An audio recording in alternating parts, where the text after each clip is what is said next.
আমরা সিঙ্গুলার ওপিনিয়নে অভ্যস্ত হয়ে গেছি গত 16 বছরে। শেখ হাসিনা, গণভবন, শেখ পরিবার, তারপরে হচ্ছে কালো কোট পরা শত শত পেঙ্গুইনদেরকে এক ভয়েসে কথা বলতে দেখে দেখে আমরা বোধ করা শুরু করেছি যে আমরা সবাই উত্তর মেরুতে থাকি। বাস্তবে তা না, এটা সাইবেরিয়া না। একটা ডেমোক্রেটিক সোসাইটিতে হচ্ছে যে হাজারো মত থাকবে, মাও সেতুকের মতো হাজারো রঙে ফুটতে দাও। একটা দলের একাধিক নেতারা একই বিষয়ে ভিন্ন ভিন্ন মত দিতে পারেন। ওই দলের একই নেতা সময়ের ব্যবধানে চেঞ্জিং সার্কামস্ট্যান্সেসকে অ্যাড্রেস করে একটা ভিন্ন মত দিতে পারেন। রাজনৈতিক দলগুলো ভিন্ন ভিন্ন মত দিচ্ছেন। অনেকেই আমাদেরকে প্রশ্ন করছে যে বিএনপি জামাতের মধ্যে কি একটা দ্বন্দ্ব তৈরি হচ্ছে কিনা, বিএনপির সাথে ছাত্রদের দূরত্ব তৈরি হচ্ছে কিনা, আমরা কি ফ্যাসিবাদ বিরোধী আন্দোলন যারা একসাথে করেছি আমাদের মধ্যে কি দূরত্ব তৈরি হচ্ছে কিনা, বিএনপির অমুক নেতা এই বিষয়ে বলেছেন, অমুক নেতা ওই বিষয়ে বলেছেন, তাহলে কি বিএনপির ভিতরে ফ্রিঞ্জ পলিটিক্স তৈরি হচ্ছে কিনা। আসলে কিছুই তৈরি হচ্ছে না, একটা গণতন্ত্রের চর্চা হচ্ছে।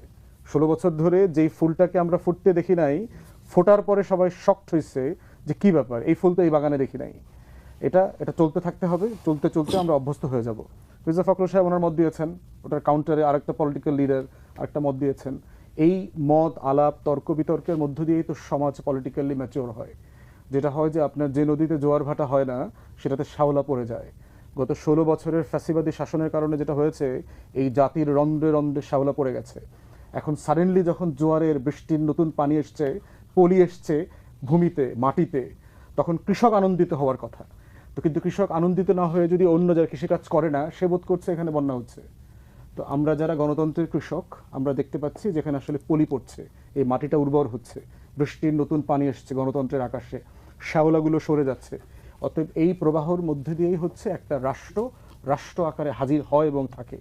অতএব এখানে কোনো সংকট দেখতে পাচ্ছি না, অ্যাবসলিউটলি ফাইন। দুইটা স্টেটমেন্টই কারেক্ট এবং দুই স্টেটমেন্টের মধ্যে অ্যাপারেটাসকে এমনভাবে দেখতে চাই যেটার মধ্য দিয়ে যে স্টেট অ্যাপারেটাস যে নিউট্রালি পারফর্ম করছে সেই ক্রেডিবিলিটি যেন কোশ্চেনেবল না হয়। এক্স্যাক্টলি নাহিদও তাই বলেছে যে 111-এর সরকারের মতো সরকার যদি আসে, 2008-এর নির্বাচনে কি হয়েছে, ভারতের সমর্থনে আমাদের গোয়েন্দা সংস্থা আর্ম ফোর্সেস মিলে বিএনপিকে পরিকল্পিতভাবে 100 সিটে পরাজিত করেছে। ওইটা তো একটা ক্রেডিবল মডেল না। সো নাহিদও ইনফ্যাক্ট ইনফার করছে যে একটা ক্রেডিবল ইলেকশনই হচ্ছে এই সংস্কারের এন্ড এক্সিট রুট। অতএব দুইজনই ইন প্রিন্সিপাল একই কথা বলেছেন এবং এই মতামত তর্কের মধ্য দিয়ে কোনো সংকট তৈরি হচ্ছে না, বরং একটা যৌক্তিক সৌন্দর্যের জায়গায় সংস্কারটা টার্ন করবে, সেই পথটাই আমি